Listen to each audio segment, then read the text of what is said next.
Hello and welcome to Undead Gaming News, your one-stop shop for all things gaming. I'm your host Zombie, and first up this week, the logo for this year's Call of Duty game has made its way online on the back of a Monster energy box. Call of Duty has a long-standing partnership with Monster, offering the likes of double XP if you buy a can, and now Modern Warfare 3 logo has been spotted on them before the game has had its official announcement. The logo uses the Roman numeral 3, and Captain Price sits just behind it. The other person in the picture is speculated to be Makarov.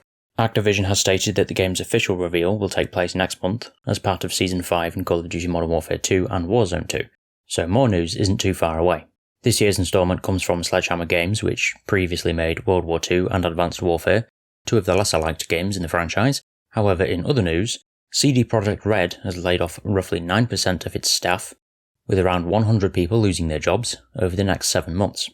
This is unfortunately not the first round of layoffs within CD Projekt Red this year, as just 2 months ago CD Projekt let go of 29 employees from its recently acquired studio The Molasses Flood, who are of course working on the Witcher spin-off.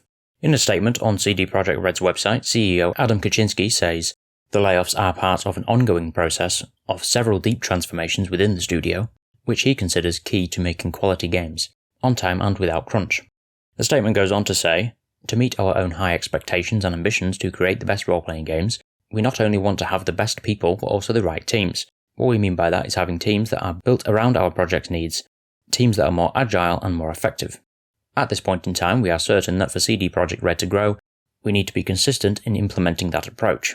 He goes on to say, "There's no easy way to say this, but today we are overstaffed. We have talented people on board who are finishing their tasks, and based on current and expected project needs, we already know we don't have any other opportunities for them in the next year." He clarifies that not everyone's layoff will be immediate, adding some employees will be let go as late as Q1 2024, but in the spirit of transparency, we've chosen to share this information now. We want team members to have ample time to process and adjust to the change, and we've also made sure to offer everyone a comprehensive severance package. But that's not the only bad news this week, as it turns out that the Twinsen games are a little too niche for their own good, as the reboot of the mid-90s cult classic Little Big Adventure games that was announced in early 2022 has now been cancelled. Ben Lemaire, CEO of developer 2.21, said work on the game has halted after the studio was unable to come up with a publishing deal for the new game. Ben said that there were 3 big reasons for the studio's failure to find a publisher: a general lack of interest in standalone action-adventure games, the cost of maintaining a relatively large development team, and the simple fact that Little Big Adventure is not really a widely recognised brand. As a result, 2.21 has halted work on the reboot and, for the moment, regards the project as cancelled. The studio will instead focus on the remastered version of Twinsen's Little Big Adventure, which also has in development. The game doesn't have a publisher either, but Ben said the substantially lower cost of that project should make it more attractive to potential partners. 2.21 is also looking at self-publishing, but Ben said additional funding will be required if it takes that route, possibly through a Patreon or a partnership with another studio. Unfortunately, the end of the reboot means layoffs. Ben didn't specify any numbers, but did confirm that they are reducing the team size, and despite that, he said he's feeling quite upbeat overall, because of all the positive response to the Twinsen's Little Big Adventure remastered playtest that began on July the 5th and ran until the end of the month. He said, "With 4,000 participants and 2,000 detailed feedback forms, we are immensely grateful. A remarkable 33% of you rated the experience at a 9 or 10 out of 10, and 80% scored us a 7 or higher. We are excited to improve and grow from this constructive feedback. The future of Twinsen hangs in the balance over the next few weeks. Rest assured we are wholly committed to turning the tide." He also said it's possible that the ideas for the reboot could be incorporated into the remaster, but that's a conversation for another time. In other news, Riot Games offered a fresh look at the upcoming Projekt L with a new developer diary and a full match gameplay video. The gameplay trailer showcases Projekt L's 2v2 team-based gameplay, and announced that it will be playable at the upcoming EVO 2023 fighting game tournament. Game director Sean Riviera explains in the dev diary, "Duo play works a bit like tag team wrestling. One player controls the champ on stage and the other waits off screen for their teammate to find the right moment to tag them in." He also said Projekt L's mechanics are designed to encourage teamwork, sharing in victories, defeats, performing combos together, or saving your partner in a clutch moment. And while team play is obviously the focus, those who prefer to go alone will have that option, as Projekt L will support 1v1, 2v2 and 2v1 matchups.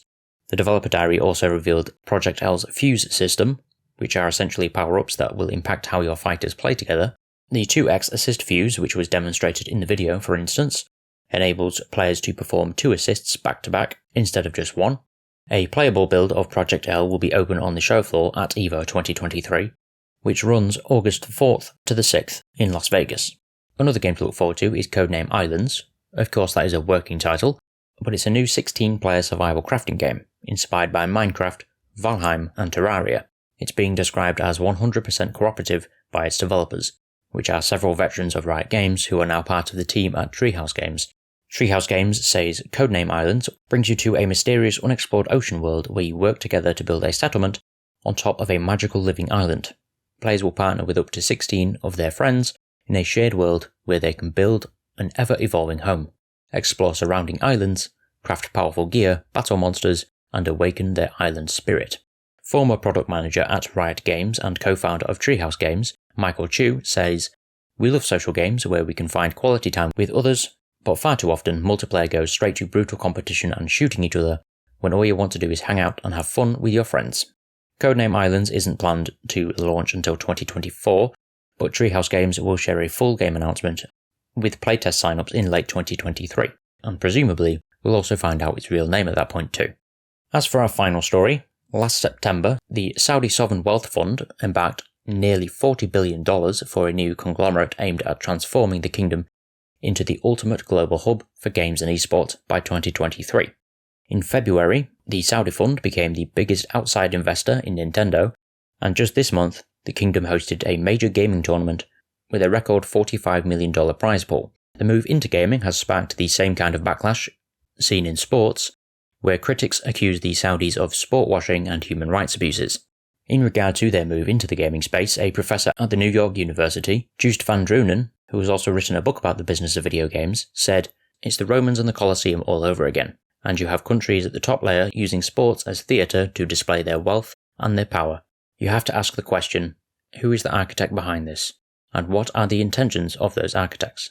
Saudi Arabia's 37-year-old Crown Prince Mohammed bin Salman, reportedly an avid gamer himself, sees the foray into gaming as part of Vision 2023. Last September, when he announced the establishment of Savvy Games Group, he said, "We are harnessing the untapped potential across the esports and games sector to diversify our economy." Savvy Games Group aims to invest $39 billion in the gaming industry. It hopes to establish 250 local companies and create 39,000 jobs in the next 7 years.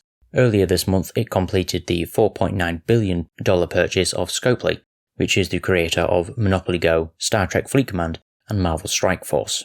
But that's all we have time for this week. If you have any thoughts on anything discussed this week, please leave in the comment section below as always, and I will see you next week. Goodbye.